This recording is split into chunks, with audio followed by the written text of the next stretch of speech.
Well, we have known for quite a few months now the Marvel Universe is getting a new Iron Fist. It's not unusual for new characters to take up the mantle of superheroes in the comics, and Iron Fist is one that lends itself very well to that type of storytelling. There's been a lot of speculation about who the new Iron Fist is, and now that the first issue of this series is dropped, all has been revealed. Let's take a couple minutes to talk about this new Iron Fist, a little bit about his origin, and where this story might actually be going. All I can say is, fans of Danny Rand, don't fret.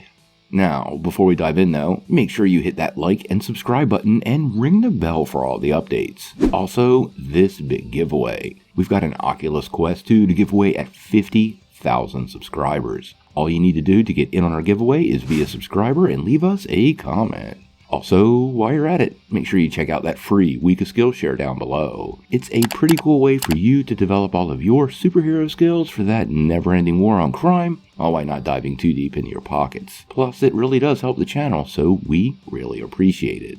Well, I have to say, there's probably nothing more delicate than the handing off of a mantle of a very well-known and well-loved superhero. We found out a few months ago Iron Fist was going to be taken up by a new person, and that Danny Rand was no longer going to be the Marvel Comics Universe version of the character. Fortunately, Danny Rand is still with us, but we did get the first issue of this series, and who this new version of the character was revealed. Now, this is obviously a big spoiler. If you haven't read the book yet and you don't want to know, I'd advise you to click away now and go check it out. I actually linked it down below. You should read it.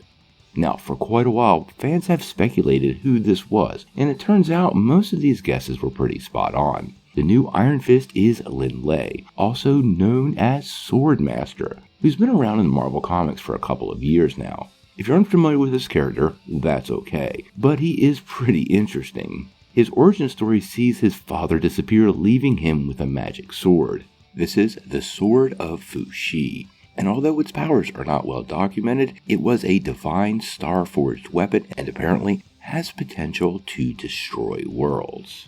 As he seeks out his father and his brother, he is pursued by demons, but in the Marvel Universe he is eventually trained by the one and only Shang-Chi and joins the Agents of Atlas. Now, the character was a huge part of the War of the Realms, and also part of that final showdown with Null. Now, recently he lost to a demon after his sword was shattered, and it was thrown into a ravine at the end of his comic series, assumed dead. But we know how comic books go, no one ever dies. Within the first issue, he does explain how he becomes the new Iron Fist, although the details are a little fuzzy. He is pretty unsure if he actually died or not, but he does wake up on the shores of Kunlun with very little memory of what happened. Now, the pieces of his magic sword are now embedded into his hands, and just as he wound up in Kunlun, the dragon Shou Lung returned, and for reasons not quite revealed yet, imbued him with his chi and brought him back to life. He is now the new Iron Fist, but he is also augmented, or at least altered a little bit by the shards of his sword.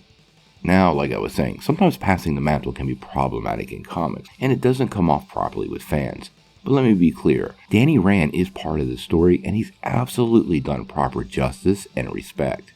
Also, it appears the shards of his sword, the Sword of Fushi, is going to be the driving force of the story, kinda like a MacGuffin. And clearly, like with Jane Foster, this story already has a conclusion in place, so I would expect to see Danny Rand maybe take up the mantle again in the future, but it does leave some doors open for some great storytelling. One of the other upsides to this initial issue is the family focus on the character. We don't get a lot revealed, his origin, little interaction with Danny Rand, and then a setup for the rest of the series, but we do get quite the idea of where the book is headed, the story they're looking to tell, and how this version of the character will fit into that. Now, after the first issue, there were still lots of pieces left unsaid. The character is still pretty new, unclear how long the story is going to go on, or its impact on the rest of the Marvel Universe, but it doesn't appear that Alyssa Wong and the rest of the crew working on this book are aiming low with this series. The art looks good, the writing was pretty darn great, and the story was compelling, well-paced, and